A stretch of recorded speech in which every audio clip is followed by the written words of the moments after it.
아태협의 대북 송금 의혹 소식입니다. 아태협이 3년여 전 평양에서 수만 달러를 북측에 전달한 정황을 어제 보도해드렸습니다.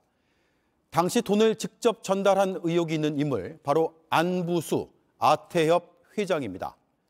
저희는 안부수 회장이 대북 송금 의혹의 핵심 인물로 떠오른 만큼 실명을 공개하기로 했습니다. 그런데 의혹은 이뿐만이 아닙니다. 안 회장이 중국에서도 수십만 달러를 추가로 북측에 건넨 정황을 저희가 새롭게 취재했습니다. 먼저 이지혜 기자입니다. JTBC가 입수한 아태협 내부 문건입니다.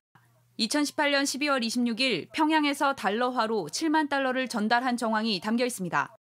그런데 이 문건에 따르면 중국에서도 거액을 환전해 전달한 내역이 있습니다. 2019년 1월 24일 중국 선양에서 달러화와 위안화로 지급됐다고 적혔습니다.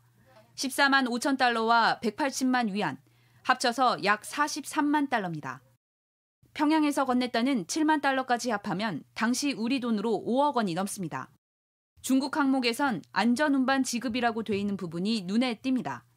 당시 사정을 잘 아는 관계자는 북경에서 달러를 위안화로 환전만 하고 선양에서 북측 인사를 만나 이 돈을 전달했다는 의미라고 설명했습니다. 추적을 피하기 위해 환치기를 했을 가능성도 제기됩니다.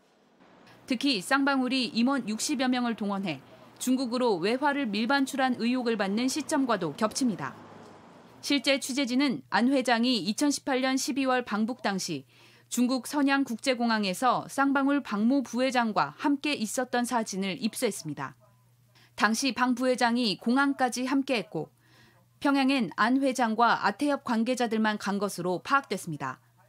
검찰은 해당 문건과 안 회장의 출입국 기록을 토대로 쌍방울 자금이 북한에 전달된 정황을 들여다보고 있는 것으로 알려졌습니다. JTBC 이지혜입니다. 아태협이 북한에 돈을 건넨 정황은 또 있습니다. 저희가 영수증 파일을 입수했는데 북한식인 령수증으로 되어 있습니다. 아태협이 들여온 그림값을 북한에 주기 위해 만든 걸로 보입니다. 이어서 김지성 기자입니다. 아태협과 경기도가 함께한 지난 2018년 11월 남북 행사에 전시된 북한 그림들입니다. 통일부는 해당 그림 대부분이 밀반입된 사실을 인정하며 북한에 그림값이 전해졌을 가능성도 제기됐습니다. 거래 형태나 또는 물품 대금 문제 아니면 사실 또 비자금 같은 목적을 이용해서 터무니없는 고액을 물품 대급으로 지급할 가능성은 있습니까? 가능성은 있다고 생각을 합니다. 아태협 안부수 회장은 취재진과 만나 그림 관련 대북 송금 의혹을 부인한 바 있습니다. 쌍방울한테 받은 돈으로 북한 그림 산 건가요? 아닙니다. 북한 그림은 돈 주고 산 게 절대 아닙니다. 취재진이 입수한 아태협 내부 문건입니다. 영수증에 북한말인 령수증이라고 적혀 있습니다. 금액은 2만 6천 미국 달러와 50만 중국 위안, 합쳐서 약 10만 달러입니다. 지불일은 2019년 11월 23일입니다. 해당 파일이 마지막으로 수정된 날짜도 같은 달입니다. 당시 사정을 잘 아는 관계자는 아태협이 중국에서 북한의 그림값을 건네기 전 미리 작성한 문서라고 설명했습니다. 특히 2019년 11월은 쌍방울이 임직원 수십 명을 동원해 외화를 중국으로 가져간 이른바 쪼개기 송금이 이뤄진 시기와 겹칩니다. 영수증대로 북한의 그림값이 건네졌다면 UN 대북제재 위반입니다. 영수증에 적힌 약 10만 달러가 밀반입 그림 몇 점에 대한 대금인지는 확인되지 않았습니다. 검찰은 아태협과 쌍방울, 북한 사이 자금 흐름을 들여다보고 있습니다. JTBC 김지성입니다. 네, 이처럼 아태협은 쌍방울은 물론 경기도의 대북 사업 창구 역할도 했습니다. 이미 경기도 의회에선 안 회장의 문제가 여러 차례 제기가 됐습니다. 하지만 이화영 당시 경기도 부지사는 문제 없다며 감쌌던 것으로 파악됐습니다. 박현주 기자가 취재했습니다.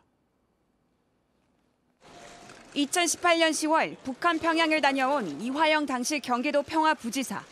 경기도에 북측의 옥류관을 유치하기 위한 남북 관련 관계자들의 협의를 진행하기로 하였습니다.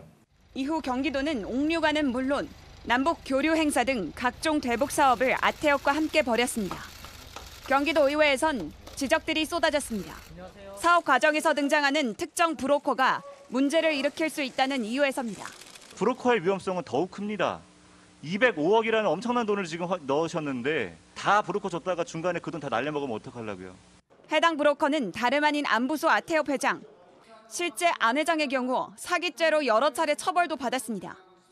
하지만 대북 지원 사업자로 지정됐고 경기도의 대북 사업 파트너로 선정된 겁니다. 당시 이전 부지사는 일부 도의원들과 만난 자리에서 해당 브로커는 한 라인이 있다, 문제될 것 없다는 취지로 답변한 것으로 파악됐습니다. 실제 안 회장은 조선 아타위 초청으로 평양에 가서 북측 고위급을 잇따라 만났습니다. 당시 안 회장이 거액의 현금을 북측에 전달했던 정황이 포착된 만큼 관련 행보를 이전 부지사는 물론 국정원이나 통일부가 알고 있었는지 주목됩니다. JTBC 박현주입니다.